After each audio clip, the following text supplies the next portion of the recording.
Radio Reloj, 12 de la noche en La Habana, Cuba. 9 de la noche en Vancouver, Canadá. 11 de la noche en Ciudad de Managua, Nicaragua. 12 de la noche en Washington, Estados Unidos de América. 12 de la noche en Puerto Príncipe, Haití. 12 de la noche en Quito, Ecuador. 12:30 de la noche en Caracas, Venezuela. 1 de la madrugada en La Paz, Bolivia. Alocución del general de ejército Raúl Castro Ruz, presidente de los consejos de Estado y de ministros al pueblo de Cuba. Con profundo dolor comparezco para informar a nuestro pueblo, a los amigos de nuestra América y del mundo, que hoy, 25 de noviembre del 2016, a las 10:29 de la noche, falleció el comandante en jefe de la Revolución Cubana, Fidel Castro Ruz. Hasta la victoria, siempre. A las 10 de la noche ya yo me dije, no puedo aguantar más, me voy a dormir, me acosté a dormir y estando acostada sentí que el teléfono móvil, el celular, hacía bling, que recibía un mensaje. Cuando cogí me sorprendió porque no era una hora propia de eso, serían, no sé, las 3 y pico, las 4 de la madrugada. Cuando miré el mensaje era una gran amiga desde el País Vasco que me decía, hasta la victoria siempre, comandante. No tuvo que decir más en su mensaje. Yo me enteré de la muerte del comandante porque un vecino me llamó y me dijo así directamente, Miguel, ha muerto Fidel. Yo le dije, ¿tú estás seguro? Dice, bueno, dicen que Raúl va a hablar en el noticiero. Y cuando yo escuché a Raúl hablar en el noticiero, realmente sentí una conmoción muy fuerte, un dolor muy profundo, no te lo puedo explicar, no te lo puedo explicar. Cuando yo vi que Raúl, que se interrumpió la televisión y Raúl apareció, sinceramente, y no porque me lo pregunte, digo, murió Fidel. Porque por otra cosa Raúl no sale a la televisión para decir eso. Fue realmente un golpetazo, ¿no? La primera reacción fue no creerlo. Y la segunda fue saltar rápido, sintonizar la televisión y a los pocos minutos ver a Raúl dando la noticia por ya como una retransmisión. Cuando supe la noticia, como decía, mi primera reacción fue abrazarme a mi esposa y llorar juntos, ¿no? Y fueron, esas horas de la madrugada fueron horas muy tristes, ¿no? Cuando descuelgo el teléfono no entiendo muy bien porque ella estaba ahogada en llanto, tratando de decirme la noticia, ¿no? Y yo no la entendía bien hasta que se pudo calmar y me pudo contar. Y bueno, por supuesto, como a todo cubano, me quedé como en shock. Y después que reaccioné, se me vino el mundo abajo, porque para nosotros Fidel era alguien que no podía morir. Yo estaba en casa, voy a guardar el carro al garaje y en ese momento me dicen, te llamó un amigo, y llamo para atrás por la hora que era, digo, que me estén llamando a esta hora, es raro, y entonces me dice, pon la televisión que el comandante acaba de fallecer, que Raúl Castro lo estaba diciendo.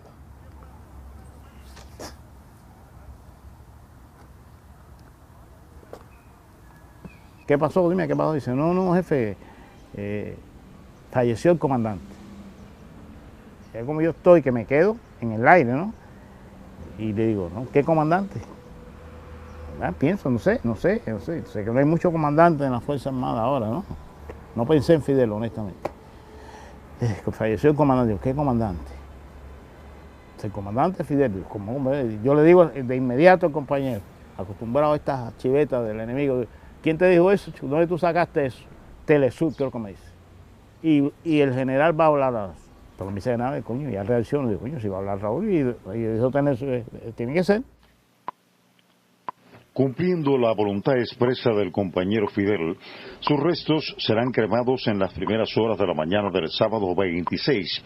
La comisión organizadora de los funerales brindará a nuestro pueblo una información detallada sobre el homenaje póstumo que se le brindará al fundador de la Revolución Cubana.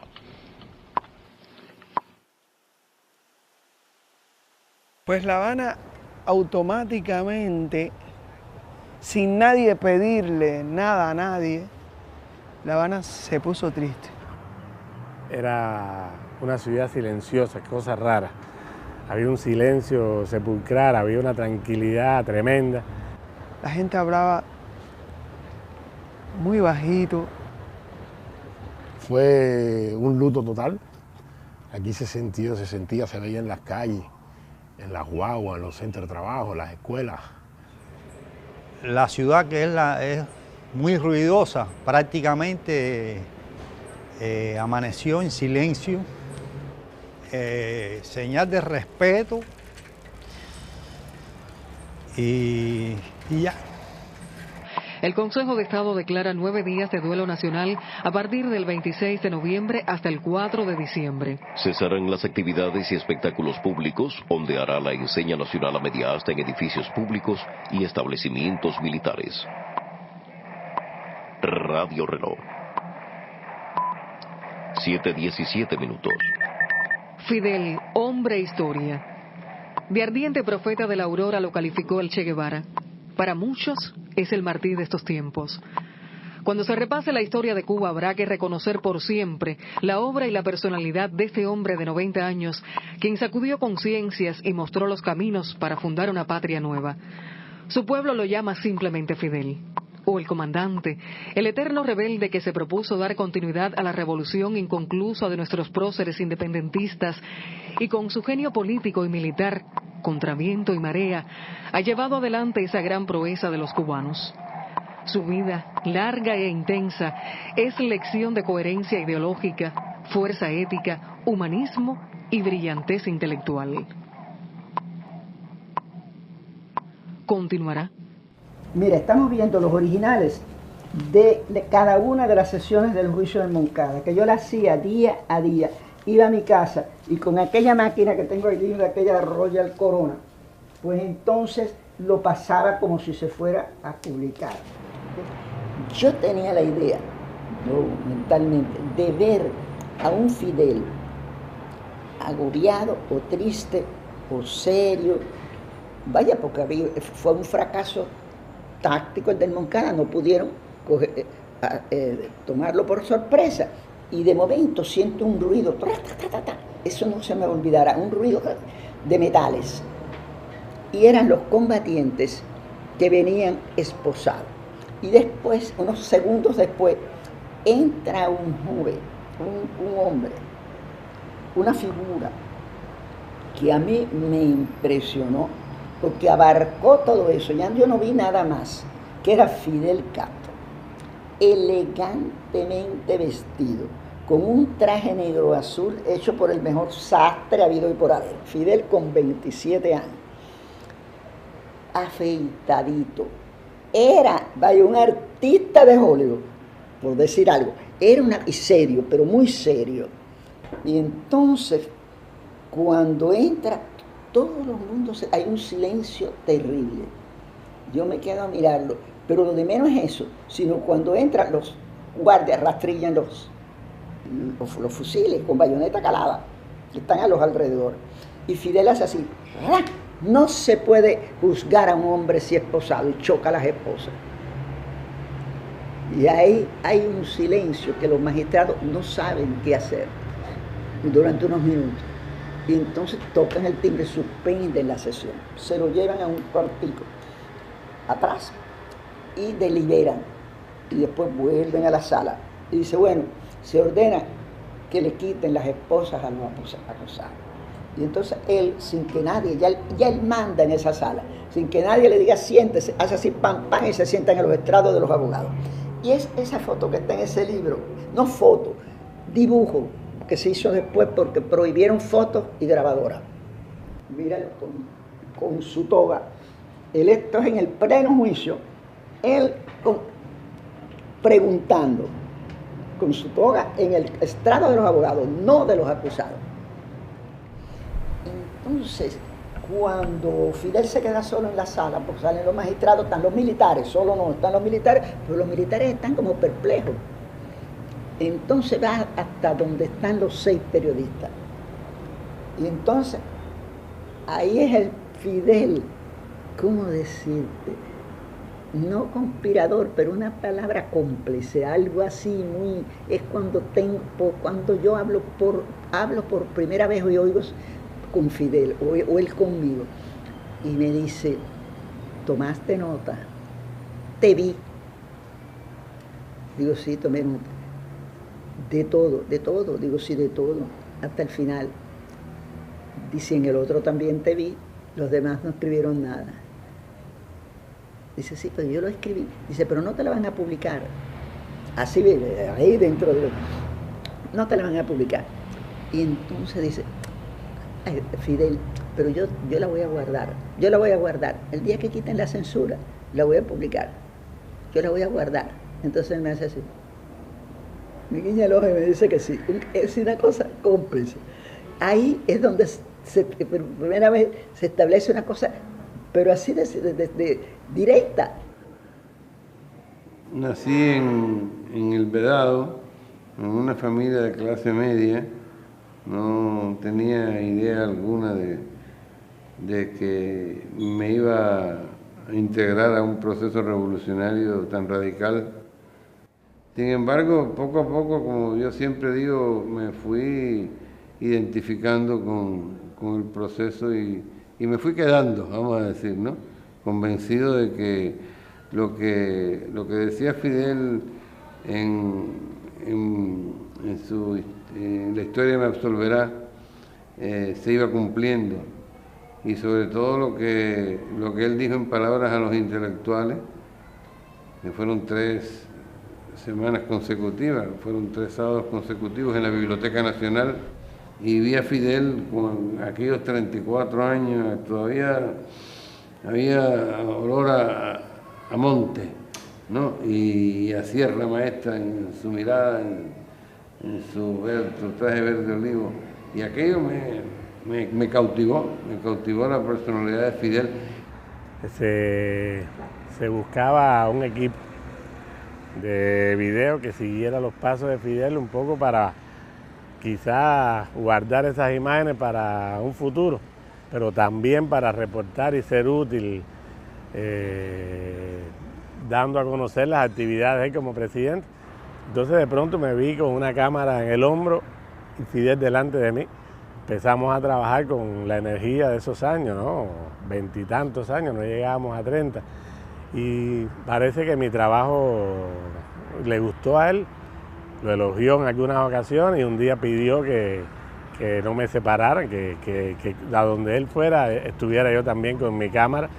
Un día del año 90, finales del 91, nos invita a Palacio de la Revolución, a todo el secretariado.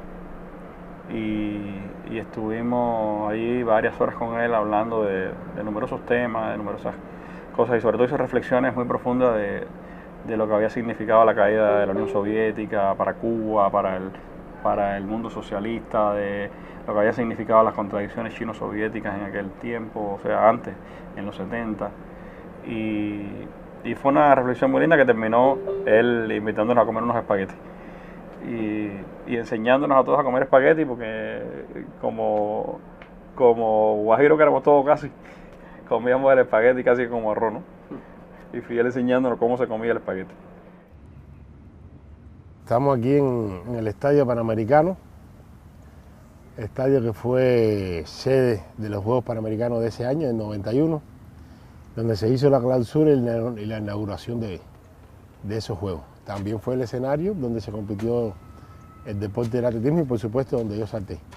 Y el día en que yo salté, que tuve mi competencia, donde tuve grandes adversarios que fueron de los mejores del mundo, el comandante vino a verme saltar, para suerte mía y para orgullo mío gané, y luego fue él quien me puso la medalla, quien hizo la premiación. Nosotros, incluso te cuento que estando en prisión, una de las maneras en que nos dábamos ánimo, cuando teníamos la oportunidad de conversar entre nosotros los 5, nos decíamos, tenemos que resistir, porque un día Fidel nos va a recibir y nos va a poner esa medalla de héroe que se nos concedió, y le vamos a dar un abrazo, vamos a tener esa oportunidad de abrazarlo. Y así nos dábamos ánimo, incluso cuando no teníamos oportunidad de hablar, pero nos veíamos de una celda a la otra y sabíamos que era un momento difícil, digamos, cuando nos negaban una visita o cuando perdíamos una de las apelaciones que perdimos. Nosotros nos mirábamos de lejos por el cristalito de las puertas y nos hacíamos así, recuerda, un día lo vamos a abrazar y nos va a poner la medalla, y así nos dábamos ánimo. Y cuando más difícil estaban los momentos, nos hacíamos esa seña que, entre otras palabras, o entre otras cosas, quería decir, resiste, que ese día va a llegar. Y ese día llegó. Después de estar acá en la patria, allá, un día nos citan y fuimos a su casa. Fuimos recibidos allí por él, por su esposa. Nos atendieron algunos de sus hijos, nietos. Fue un encuentro muy familiar, que duró por casi 5 horas de conversación. Se nos fueron bien rápido, parecía apenas 50 minutos. Verlo comportarse como padre, como abuelo, cargar a sus nietos, fue una experiencia que no olvidaremos jamás. De inmediato, titulares. Puso rumbo a Santiago de Cuba la caravana de la libertad con las cenizas del comandante en jefe. Rindió el pueblo cubano homenaje póstumo al comandante en jefe Fidel Castro en la Plaza de la Revolución José Martí. Fidel recibe el adiós de los cubanos. Miles de personas rinden homenaje póstumo hoy a Fidel, cuyo cortejo fúnebre inició en sentido inverso el mismo recorrido que transitó hace 57 años la caravana de la libertad. Al filo de las 7 de la mañana se inició el tránsito de un armón de artillería que porta en una urna las cenizas del comandante en jefe en una ruta que concluirá el próximo sábado en Santiago de Cuba, donde serán inhumadas en el cementerio de Santa Ifigenia. Más titulares. Sí, ves al comandante, porque estos son días donde la melancolía y la magia de la imagen que tú traes de nuevo te acerca a los recuerdos. Aquí estamos con Fidel, Sarita y yo, y él en un encuentro de algo, de algún momento.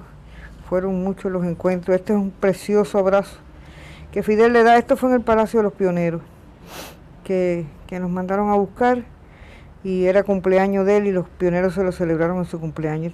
Esta foto tiene un abrazo tan lindo.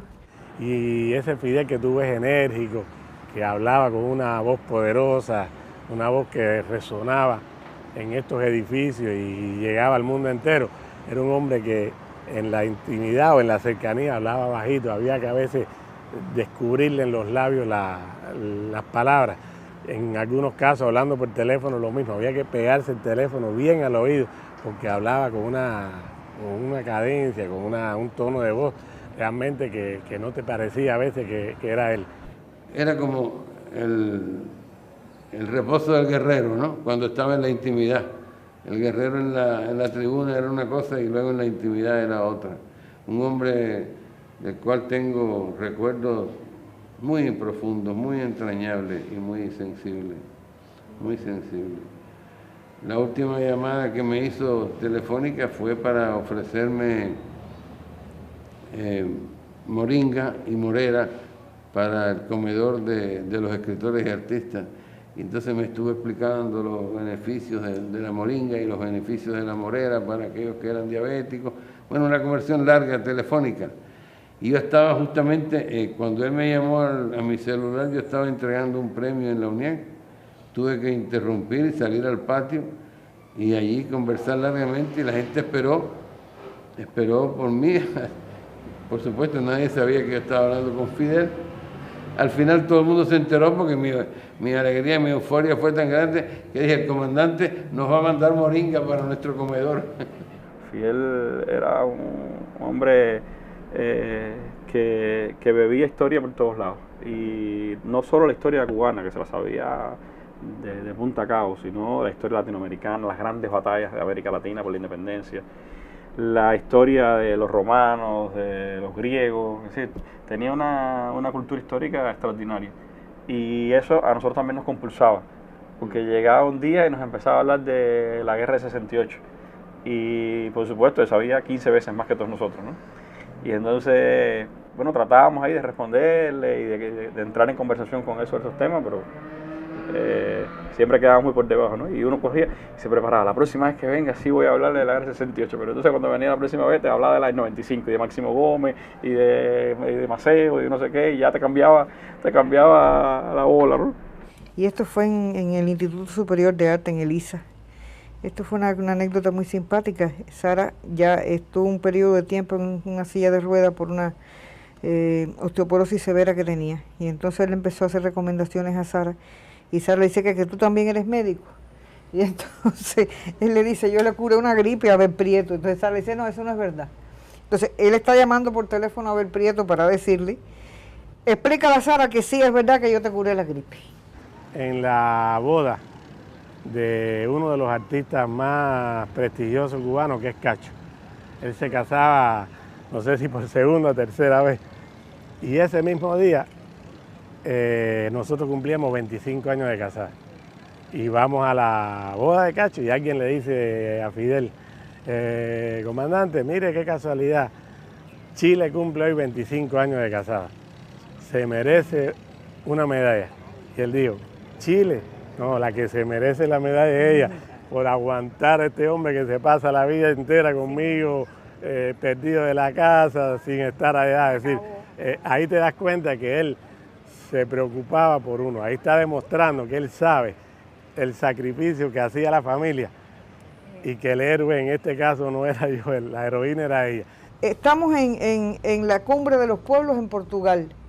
Y entonces él, cuando ve que Sara va a cantar, dice, un momento, me voy a dar el gusto de presentarla. Y la está presentando. Y entonces es muy divertido porque parece que los dos están cantando, están haciendo un dúo. Y entonces decíamos, Sara, cantaste con Fidel, hiciste un dúo con él. Entonces, claro, todo el mundo sabe en este país que Fidel no afinaba. Cuando el nuevo proceso electoral, que se comenzaron a elegir los diputados de manera directa, él fue también con nosotros a escuchar nuestras opiniones como universitarios, como líderes de los estudiantes universitarios. Y un poco retomaba lo que él había hecho a principio de la revolución.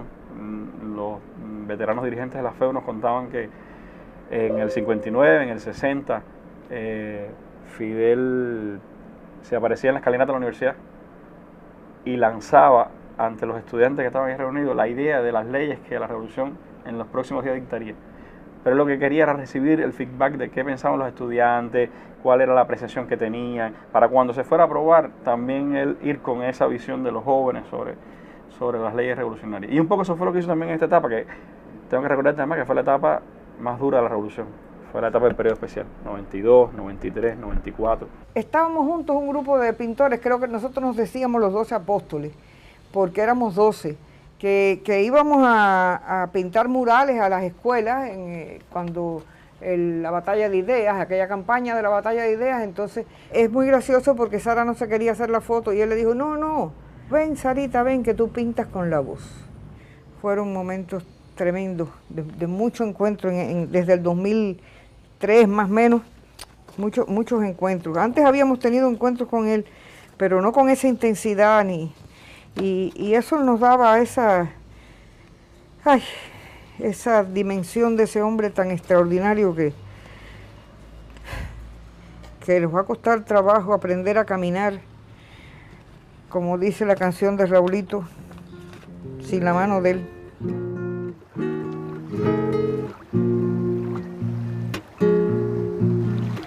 Dicen que en la plaza en estos días se les ha visto cabalgar a Camilo y a Martín. Y delante de la caravana, lentamente sin jinete, un caballo para ti. Vuelven las heridas que nos sanan de los hombres y mujeres que no te dejaremos ir. Hoy el corazón nos late afuera y tu pueblo, aunque le duela, no te quiere despedir. Hombre, los agradecidos te acompañan. ¿Cómo anhelaremos tus hazañas? Ni la muerte cree que se apoderó de ti. Hombre, aprendimos a saberte eterno, así como lo vi Jesucristo. No hay un solo altar sin una luz por ti.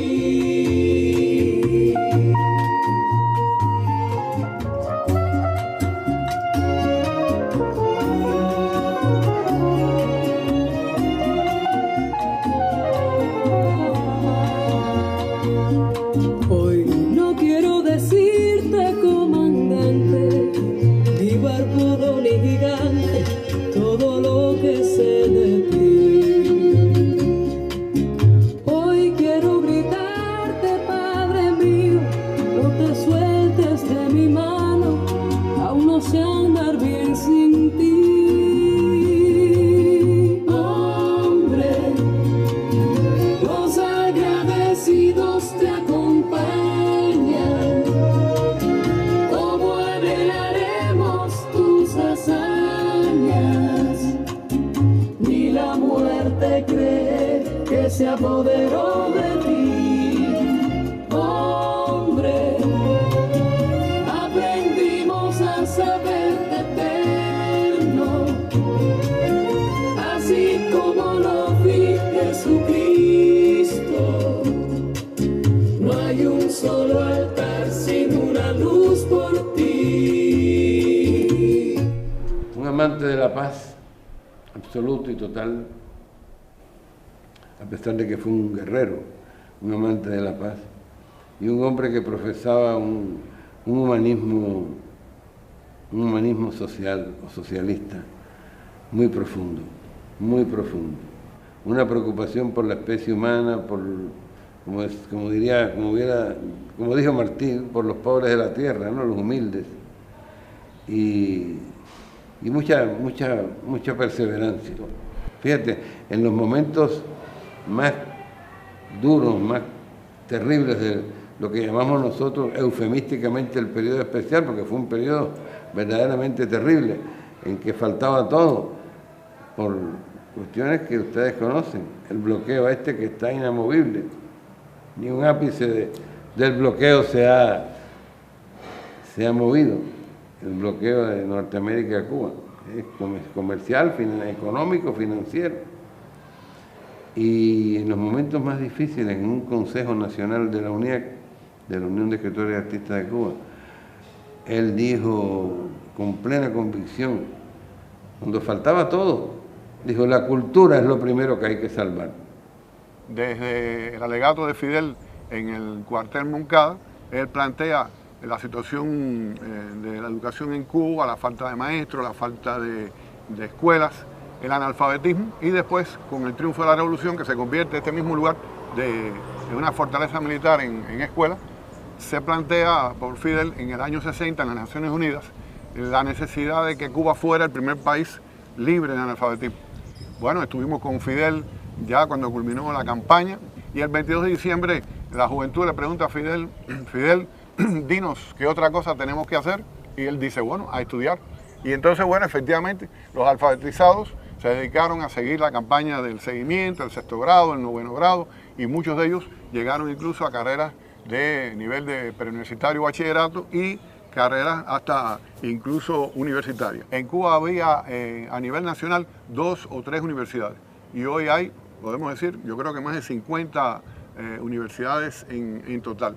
Pero además de eso también fue idea de Fidel la creación de las escuelas especiales, o sea, las escuelas que atienden a los niños discapacitados. ¿Quién creó el Instituto Cubano del Cine? ¿Quién creó la Casa de las Américas? ¿Quién creó las escuelas de instructores de arte, la enseñanza artística en este país? la Unión de Escritores y Artistas de Cuba, que yo presido hoy, pero que su fundador fue Fidel, y es la política vigente, una política expansiva, una política democrática, una política abierta. Y él dijo, en palabras de los intelectuales, él dijo, aquí caben todas las tendencias, todas las expresiones, todas las estéticas. Lo único que no cabe es aquellos que son irremediablemente enemigos de la revolución. Y muy cacareado el quinquenio gris o el decenio gris o como le han querido llamar. Eso es una verdad que no podemos olvidar, porque los errores no se olvidan, los errores se aprovechan para no cometerlos de nuevo. Pero por otra parte, sí tenemos que, si bien decimos que hubo periodos extremistas, que hubo etapas negativas en el proceso cultural y en el proceso social y humano, tampoco podemos ahora de pronto decir que todo estuvo tan,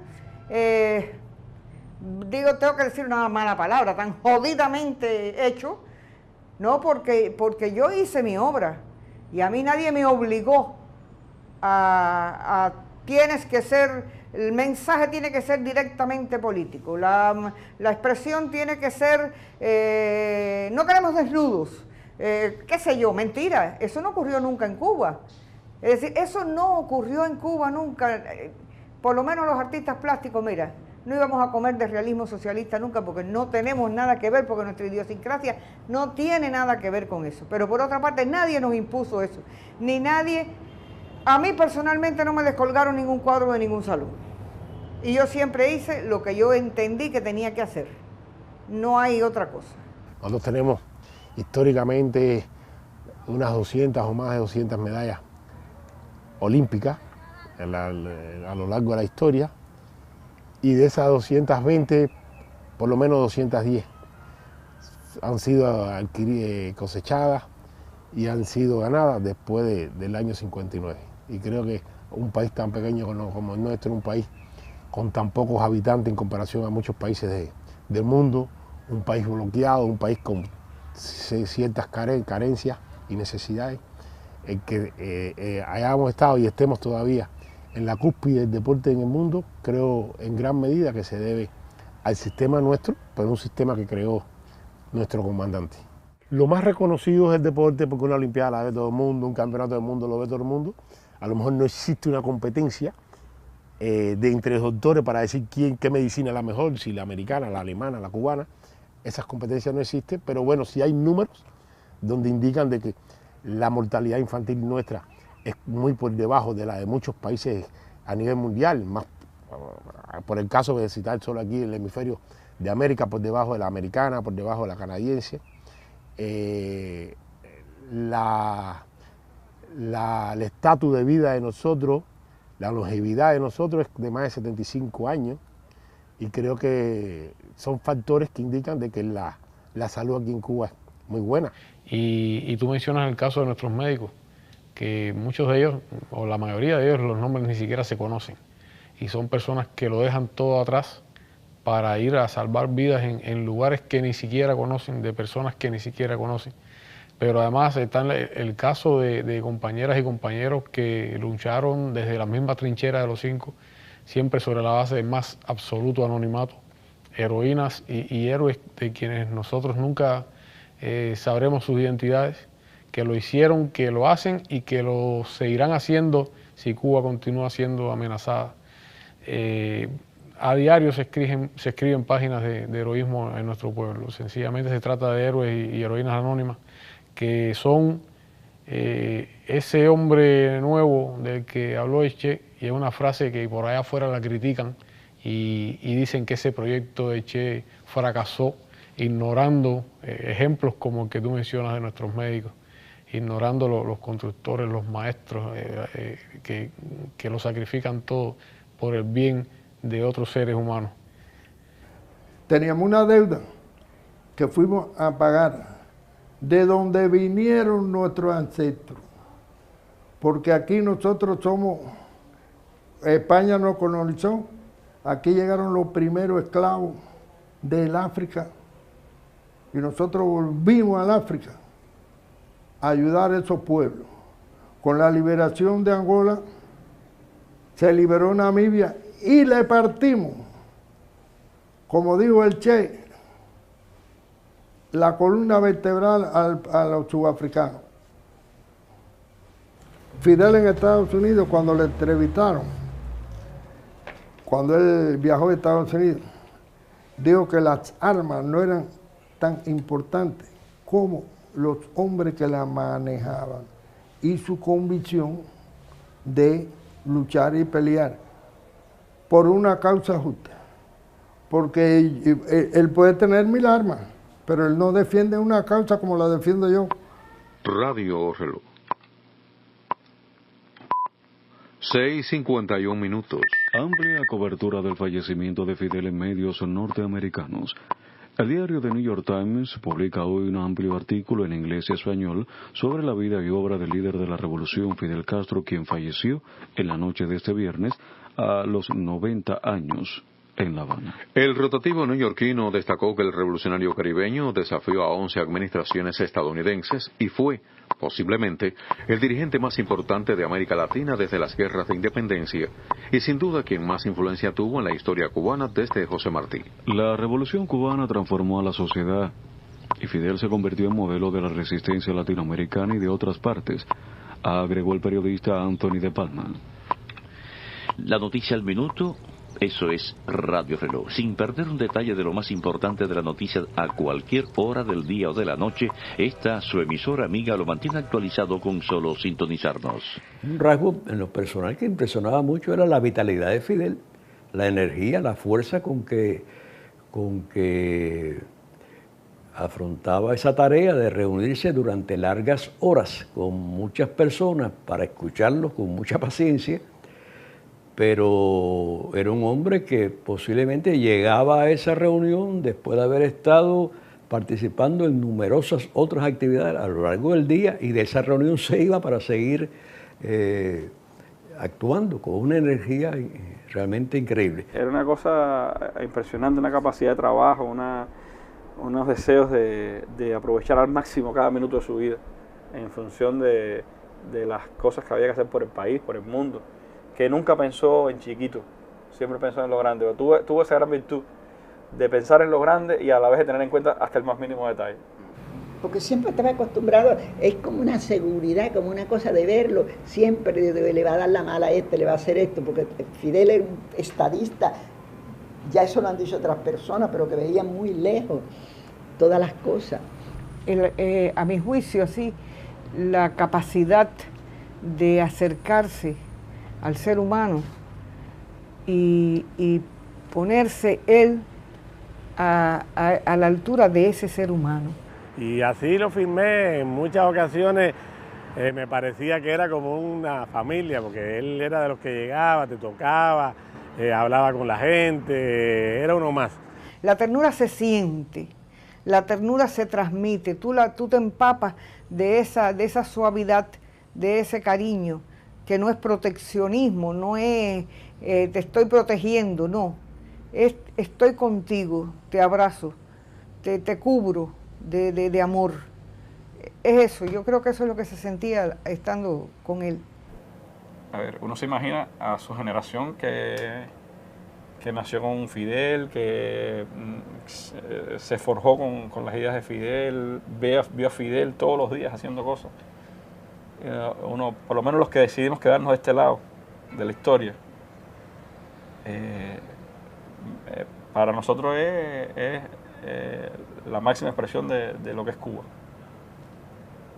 Y es natural que para mi generación o la generación de mis padres, Fidel tiene que ser un dolor profundo perderlo, ¿no? Quien intente apropiarse de Cuba recogerá el polvo de su suelo anegado en sangre si no perece en la lucha.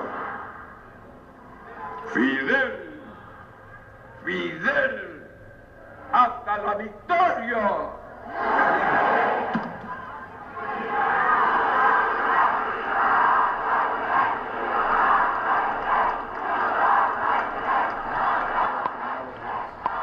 El canal de información continua más antiguo del mundo.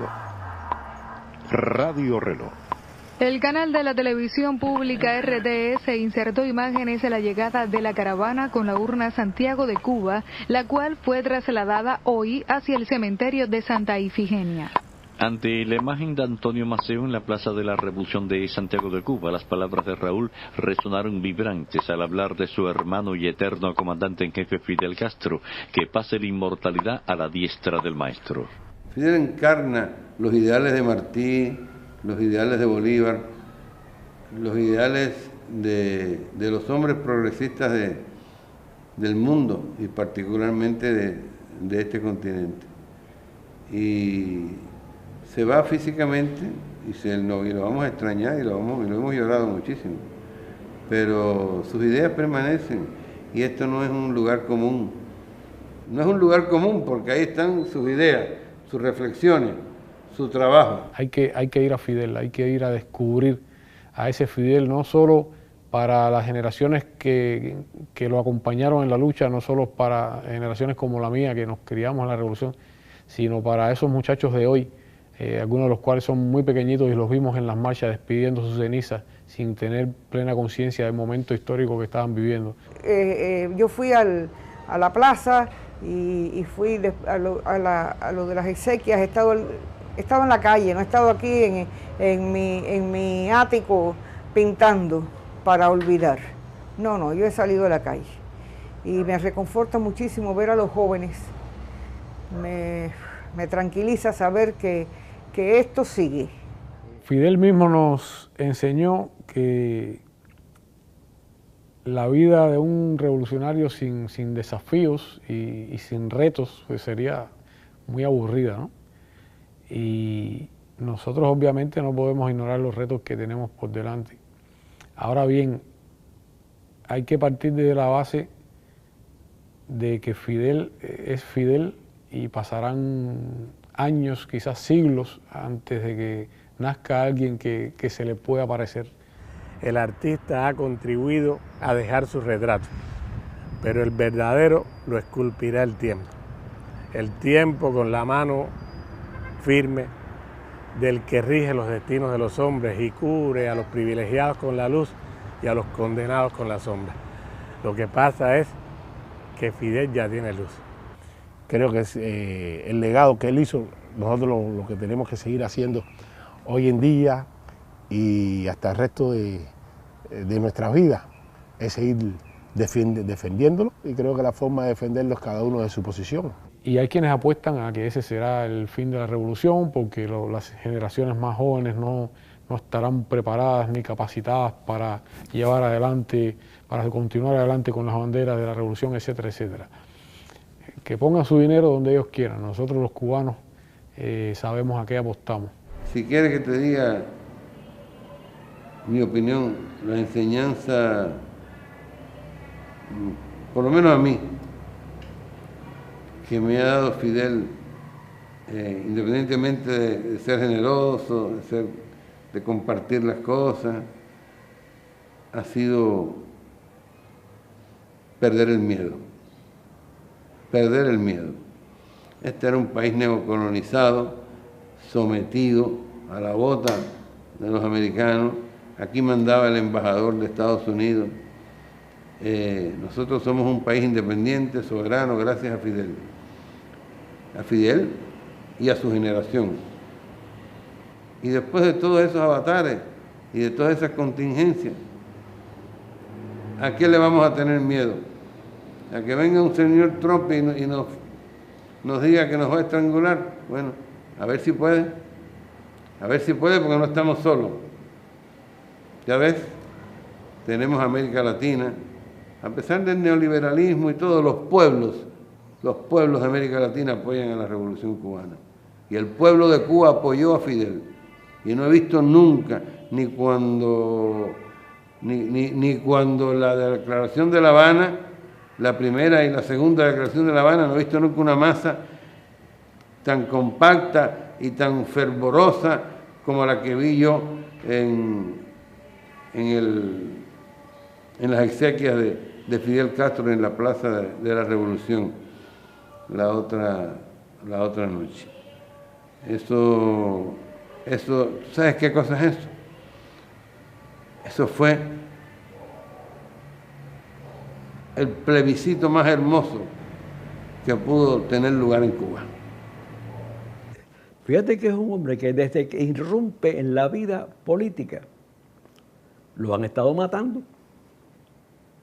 ¿Cuántas personas en el mundo, fuera de Cuba, conocieron a Fidel Castro por primera vez por aquel reportaje de la United Press International anunciando que ese hombre estaba muerto? O sea, para muchos lo conocieron en la muerte, en la supuesta muerte. Ahora, de entonces para acá, amigo mío, Fidel Castro ha roto todos los récords.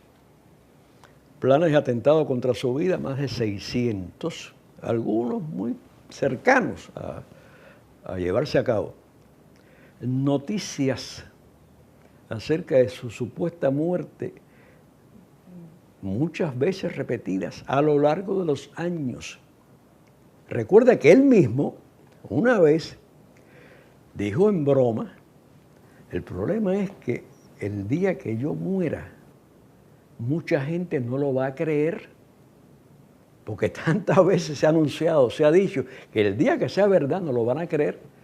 Pues tú sabes una cosa, mucha gente no lo cree, y yo estoy entre aquellos que no lo creen. No, a Fidel no lo pudieron matar nunca. Él derrotó a la muerte inventada y a la muerte intentada a lo largo de más de 60 años. La única forma en que él moriría sería el día que fuera olvidado por los fidelistas, por su pueblo y por la gente que ha tenido en él una guía y una inspiración. Y yo, como soy fidelista, aprendí de él ese sentido del optimismo ilimitado, el optimismo histórico, el optimismo estratégico. Estoy convencido que ese día nunca va a llegar, que nunca será olvidado, y por lo tanto Fidel Castro vivirá entre nosotros y entre nuestros hijos y nuestros nietos siempre.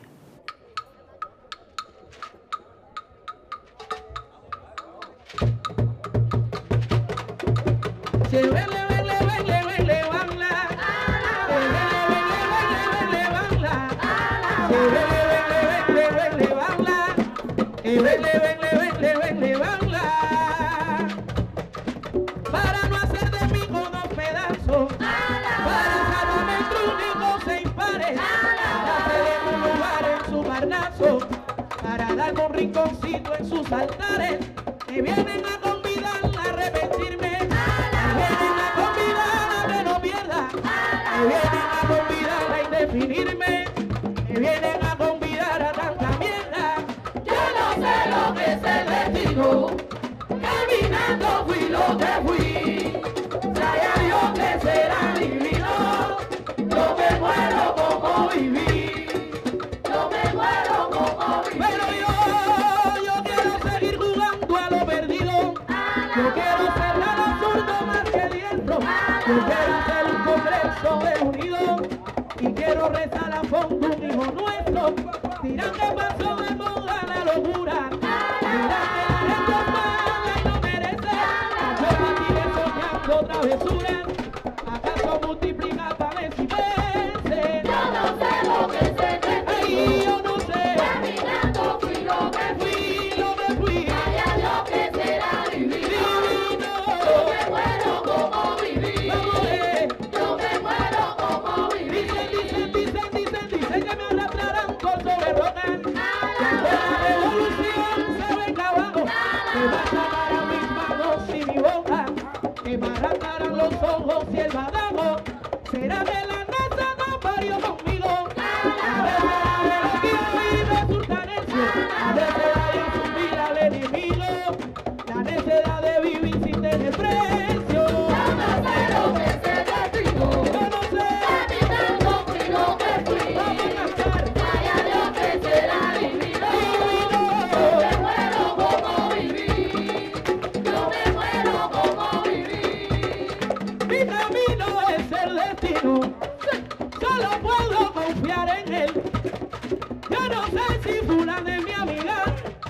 si me gana lo es también, o si me gana lo es también. Si desecha en menudos pedazos, llega a ser mi bandera algún día. Nuestro